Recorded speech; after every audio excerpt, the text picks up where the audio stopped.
Salam sejahtera Malaysia, terima kasih kerana menonton video-video dalam channel ini. Sebelum kita mula, jangan lupa untuk tekan tombol subscribe, share, like dan komen. Let's go!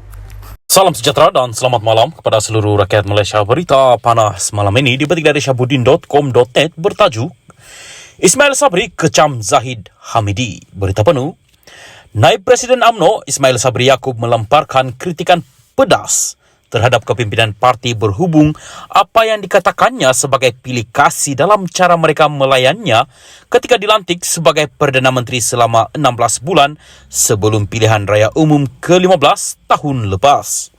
Dalam sindiran tajam yang dipercayai ditujukan kepada Presiden Ahmad Zahid Hamidi, Ismail membuat perbandingan terhadap perwakilan UMNO dalam kabinet yang dipimpinnya dengan yang ada sekarang diketuai oleh Anwar Ibrahim. Beliau berkata semasa menerajui kerajaan campuran Barisan Nasional BN, Perikatan Nasional PN dan GPS, menteri daripada UMNO membentuk hampir separuh daripada kabinet walaupun hanya mempunyai 38 ahli parlimen ketika itu. Sebaliknya, beliau berkata hanya 6 slot kabinet daripada diberikan kepada UMNO termasuk timbalan Perdana Menteri dalam kerajaan campuran sekarang. Dia kata inilah satu pencapaian yang besar kepada kita. Ada 6 menteri UMNO termasuk satu timbalan Perdana Menteri, sedangkan di bawah saya 14 menteri Barisan Nasional BN termasuk Perdana Menteri. Dan hari ini tak ada siapa kepimpinan UMNO yang kritik kerajaan. Dulu saya dikritik begitu teruk, tetapi hari ini pemimpin parti lain disanjung begitu mulia. Beliau mempersoalkan sikap berdiam diri kepimpinan UMNO walaupun kerajaan sedia ada melakukan sesuatu yang salah. Sekarang ini dia punya lambung, kita tengoklah. Benda yang tak munasabah yang kadang-kadang dilakukan oleh kerajaan, dia orang pemimpin UMNO yang mempertahankan. Saya menjangkakan saya yang dipertahankan. Seperti kalau saya dikritik terlalu keras, mungkin mereka boleh jadi perisai kepada saya. Tetapi dulu mereka yang turut sama untuk serang saya tambahnya. Ismail mengenangkan bagaimana media digunakan oleh pemimpin UMNO untuk menyerang rakan seperjuangan parti yang berhikmat sebagai anggota kabinet yang dipimpinnya. Saya ditekan oleh kepimpinan UMNO sendiri, seperti saya bukan menteri UMNO. Setiap apa yang berlaku, tekanan adalah terlalu kuat kepada saya. Saya berkata, kenapa tak gunakan saluran betul untuk beri arahan dan pandangan parti kepada saya? Mesyuarat Majlis Kerja Tertinggi setiap bulan, beritahulah saya apa yang patut buat. Tak payahlah bantai saya dalam surat kabar, di dalam media secara terbuka mereka serang saya.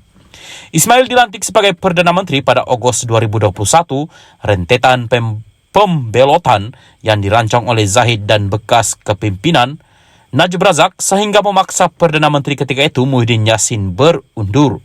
Beliau kemudiannya berjaya mengatasi Anwar, calon Pakatan Harapan PH untuk Perdana Menteri selepas mendapat sokongan daripada majoriti ahli parlimen termasuk kira-kira 50 daripada PN dan 18 daripada GPS.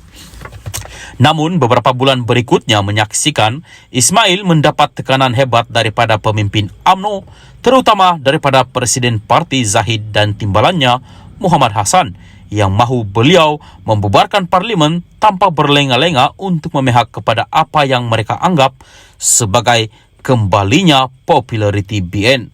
Selepas berbulan-bulan ditentang, Ismail akhirnya tunduk kepada tekanan apabila membubarkan parlimen untuk memberi laluan kepada PRU15 pada November tahun lepas, berakhir dengan beliau menjadi Perdana Menteri paling singkat. Ismail menyertai beberapa pemimpin UMNO lain dalam menentang rancangan Zahid untuk menyokong Anwar sebagai Perdana Menteri. Beliau juga antara pemimpin tertinggi UMNO yang menentang tindakan Zahid baru-baru ini untuk membersihkan parti itu daripada beberapa pemimpin dan ahli yang berpendirian kritikal. Dalam wawancara yang sama dengan utusan Malaysia, Ismail meramalkan kekalahan UMNO akan berulang pada pilihan raya negeri akan datang di Selangor, Negeri Sembilan, Pulau Pinang, Kedah, Kelantan dan Terengganu. Kita mungkin akan hadapi masalah yang sama seperti di dalam PRU baru-baru ini, yaitu akhirnya ditolak oleh rakyat terutamanya golongan muda dan profesional kerana sikap kita. Kalau dulu waktu PRU mereka tolak kita, tidak ada sebabnya mereka akan berubah pemikiran untuk tidak menolak kita pada PRN. Salam sejahtera dan salam perpaduan kepada seluruh rakyat Malaysia dan pendengar berita panas malam ini dipetik dari FMT bertajuk Tak perlu takut disiasat SPRM jika bersih, Anwar beritahu bersatu. Berita penuh, Petaling Jaya, parti politik yang bebas daripada rasuah tidak perlu gentar dengan siasatan Suruhanjaya Pencegahan Rasuah Malaysia SPRM, kata Anwar Ibrahim. Presiden PKR itu berkata, ketika akaun UMNO dibekukan, bekas Perdana Menteri Muhyiddin Yassin turut menyokong langkah itu. Muhyiddin malam muji profesionalisme SPRM, katanya dalam sidang media di Ibu Pejabat PKR. Turut hadir timbalan Presiden PKR Rafizi Ramli dan Setiausaha Agungnya Saifuddin Nasution Ismail. Anwar mengulangi kerajaan tidak berhasrat campur tangan dengan proses itu. Kalau bersih, usah takut. Semua parti politik perlu war-war. Kita ini parti bersih, wujudkan kerajaan bersih.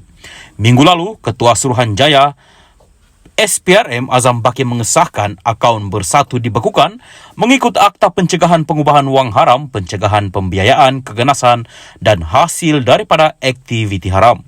Difahamkan, pembekuan akaun bersatu itu ada kaitan siasatan berhubung dakwaan penyelewengan berbilion ringgit untuk pakej rangsangan COVID-19.